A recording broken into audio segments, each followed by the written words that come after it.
네, 저는 해양시민과학센터 파란에서 활동하고 있는 신수연입니다. 네, 저는 제주도에 이주한 지 10년 된 이주민이고요. 이름은 김지환입니다. 그리고 제가 하는 일은 사람들이 직업명은 업사이클러 혹은 업사이클 작가 이렇게 불러주시고요.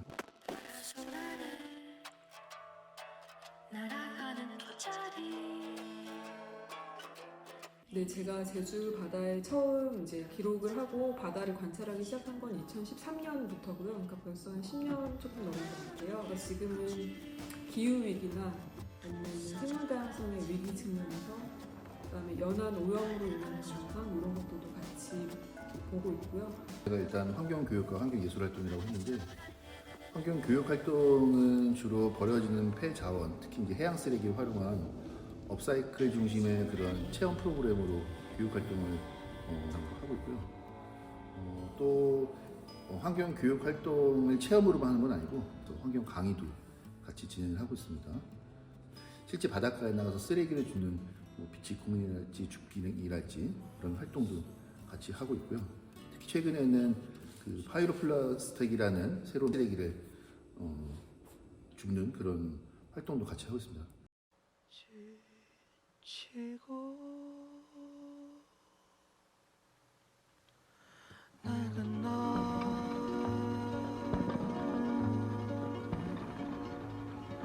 바닥을 잡아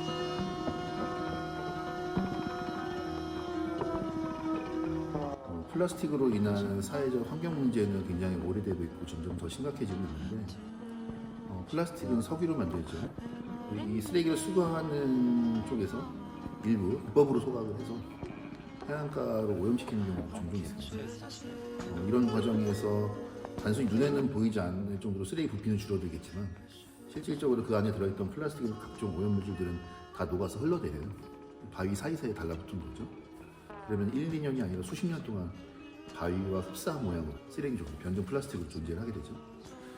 이것을 파이로 플라스틱이라고 하는데 파이로라는 단어 자체는 불꽃이나 방화라는 의미를 갖고 있어요. 그 의미만 봐도 알다시피 불꽃이나 방화로 인한 변종 플라스틱이다라고 이해하시면 되겠습니다. 안타깝게도 이 파이로 플라스틱 문제는 해안가를 둘러싼 모든 전 세계 나라들, 제가 살고 있는 제주도를 뿐만 아니라 대한민국 그리고 이제 다른 유럽이나 미국 국가에서도 이런 쓰레기들이 발견이 되고 있고 논문이 계속 나와 있는 상황입니다. 언론에서도 집중하고 있습니다. 다양한 원인이 있을 거예요. 왜냐하면 제주도는 한반도의 관점에서 봤을 때 제일 먼저 난류를 만나는 곳이어서 어떤 기후 변화의 제일 맨 앞이라고 볼 수 있거든요. 최일선이라고 할 수 있어요. 그래서 급격한 수온 상승으로 인한 해양 생태계 변화도 보일 수 있고, 그 다음에 좀 연안 개발이나 매립이나 이런 해안도로라든가 이런 원인 때문에 그 영향을 받기도 하는데요. 제가 확인한 가장 큰 변화는 일단 아열대 어종이나 아열대 상어들이 굉장히 급격하게 많아졌고 이미 아열대 바다라고 하고 있고요. 그리고 새로운 생물종이 유입되는 것, 그리고 사라지는 생물들도 있는 것 같은데 그런 것들이 좀 세계적으로 조사가 안 되고 있다, 이런 것들을 확인이 되고 있지. 구멍갈파리나 이런 목조류가 대량 증식하는 것들도 보이고 있고.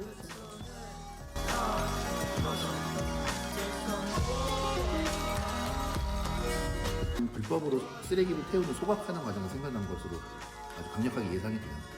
그 이유는 제가 발견한 파이로 플라스틱 주변에서 타당한 재들을 아주 쉽게 흔하게 발견할 수 있고, 또한 파이로 플라스틱 안에서는 검은색 재나 아니면 다른 쓰레기 종류가 혼합이 돼서 섞여서 같이 굳어있는 경우도 아주 많이 발견을 합니다. 그것만으로도 충분히 다른 쓰레기를 소각하면서 태웠다라고 예상이 되고, 색깔마저도 태우면서 그을음이 생기기 때문에 검은색 현무암 같은 색감을 띠기도 하고요. 또 일부는 이런 경우도 있긴 합니다. 예를 들면은 검은색 돌이 여름이면 아주 뜨겁잖아요. 아주 뜨거운데 연한 플라스틱 종류도 여러 가지 있겠지만 그 검은색 돌에 붙어 있을 때 일부 녹을 수도 있거든요. 그래서 방화가 아닌 자연적인 발화나 혹은 자연적인 그 아주 고온의 열 때문에 녹는 경우도 있을 거라고 일부는 추측을 합니다. 그것도 역시 불꽃이나 자연적인 발화이기 때문에 일반적인 파이로 플라스틱 같은 성질을 띠고 있다라고 예상이 됩니다.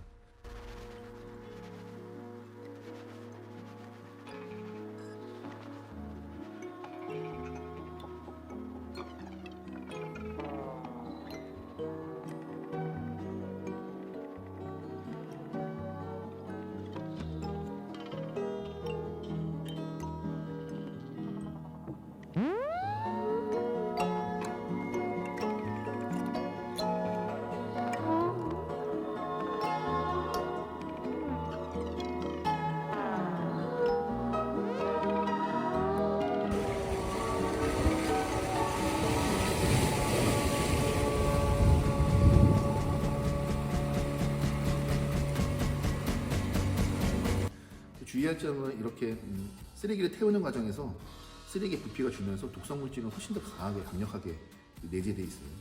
이렇게 강력하게 내재되어 있는 플라스틱 덩어리들은 뭐 수개월, 수년 혹은 수십 년 동안 달라붙어 있지만 일부는 또 파도나 뭐 바위 같은 데 부딪히면서 떨어져 나오기도 하거든요. 조각조각.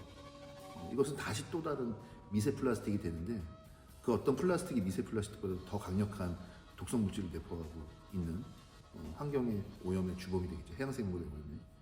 그것들은 다시 또 방화가 이루어지지 않은 지역까지도, 그 모래사장이나 일부 주택가까지도 해안가의 그런 해류를 따라서 흘러서 다시 또 해안가에 떠밀려 온다라는 게 이제 문제이기도 하고요. 그 전 세계적으로 이 파이로 플라스틱의 모양은 지역마다 혹은 나라마다 차이가 있습니다. 그 이유는 뭐냐면 그 지형에서 갖고 있는 그 지형적인 돌의 모양이나 그 파도의 크기 아니면은 땅의 모양에 따라서 그 파이로스 모양도 조금씩 달라요.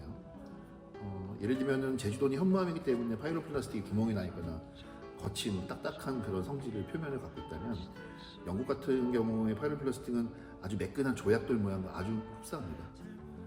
그러면 어떻게 구분하냐? 육안으로 사실 구분하기가 너무 힘들고요. 이 파이로 플라스틱을 물에 띄우면은 돌보다 가볍기 때문에 물보다 가볍기 때문에 물 위로 뜨는 성질이 있고요. 똑같은 모양의 돌은 물보다 무겁기 때문에 물 안으로 가라앉습니다. 밤이 짙어도 나를 지켜줘 나를 지켜줘 감히 놓고 내 손을 잡아줘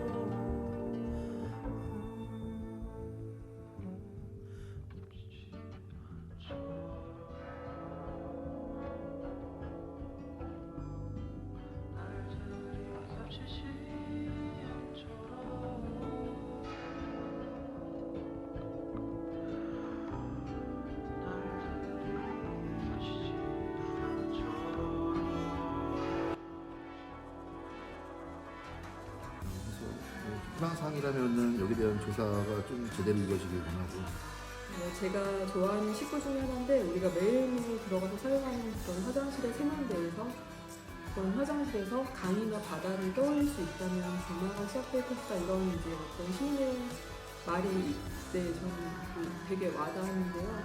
우리가 그 자연의 공간에 직접 가지 않더라도 그 공간들을 떠올릴 만한 그런 어떤 감각들이 생긴다면은 생태계를 보호해야지, 자연을 보호해야지, 일회용품 쓰지 말아야지 이런 되게 당위적인 말보다 그런 감각들이 좀 생기면은 굉장히 좋을 것 같아요. 그리고 그게 우리의 좀 대안이 될 수 있지 않을까라고 생각하고 있어요.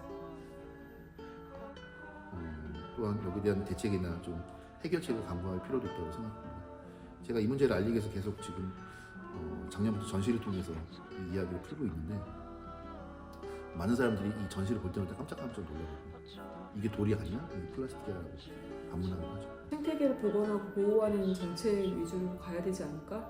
그렇게 고민을 하려면은 정책이 바뀌어야 될 것 같아요. 그래서 정치나 정책에 관심을 갖는 사람들이 많아지고 미래를 고민하는 사람들이 많아져서 그런 목표들이 좀 많이 되면 좋을 것 같아요.